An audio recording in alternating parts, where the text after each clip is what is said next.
Tanong ko sa inyo mga babae, ano ba ang pwedeng gawin ng mga partner nyo para sa inyo na talaga magpapasaya sa inyo?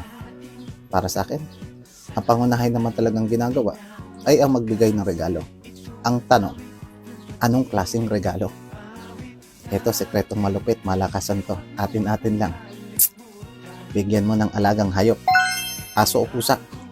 Kung wala kang pera, yung manika, stuffed toy, yung mga oso, basta may balahibo, pwede na yan.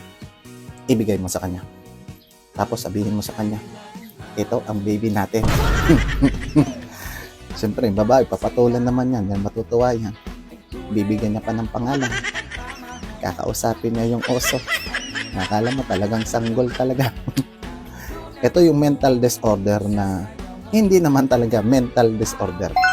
At kataon lang talaga na nagkakaintindihan kayo. Ano?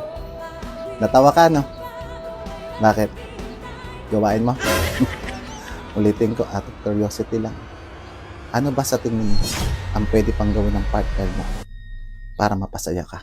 Sumayaw-sumayaw ka sa aking hagdan, para